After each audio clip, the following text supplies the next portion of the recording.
Christmas greetings to you all, my dear brothers and sisters. Christmas is the season where we experience the joy, peace, and love of God in great measure, intensely and immensely. This is the time we are reminded of the divine love, the agape, the supreme love. Love always gives, it shares. We read in the Gospel according to St. John, chapter 3, verse 16. For God so loved the world that He gave His only Son, that everyone who believes in Him may not perish, but may have eternal life. God is the giver, the greatest giver. There can be no better giver than God Himself, and love shares. When there is love, we tend to share with others. When there is no love, we tend to hoard. Today, we are living in a consumeristic world where everybody wants to consume and hoard the things for themselves and not to share with others. And people question, why should I share? After all, they are mine. I have earned them. I have done hard work to get them all by my side. Why should I share? But sharing is the nature of the creation. We are all called to share. We are designed to share with others. In case the sun withholds its light, there will be no life and light to the world. In case the clouds withhold the rain, there will be no water. If the air doesn't move about, we may not be able to breathe.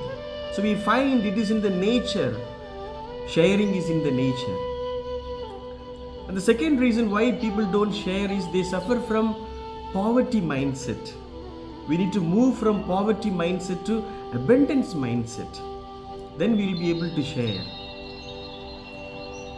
A senior pastor in US, Siegfried S. Johnson by name, he writes a poem and he narrates a story through this poem. He says there were 6 people in a cave. It was a cold cave. And all these 6 persons were found frozen to death. And cave is in the middle of the forest, possibly. And definitely there must have been trees, there must have been twigs and logs of wood around.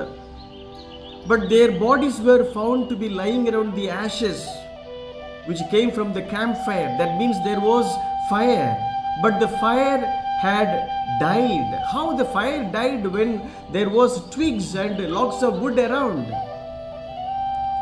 And he continues with the story. Each of the 6 men were found dead with a log in their hand. What happened when the log was in the hand and the fire died out? What is the reason behind the fire diminishing its light and finally dying out? The story goes, there was a rich man there. He did not want to share his log. He did not want to put it in the campfire so that it may keep burning. He thought, I would not share because my contribution should not warm somebody who is not worthy of it. Because there was a poor man, a hopeless man, a homeless man. He should not benefit from my log. And the poor man thought, when there is a rich man, I should not share. Let him put first. They did not do it. And there was a woman. She thought she was the only woman in that group. She said, I would not share because these men all through history have treated us very badly. So I would teach them a lesson. She held the log with herself and she did not place it in the campfire.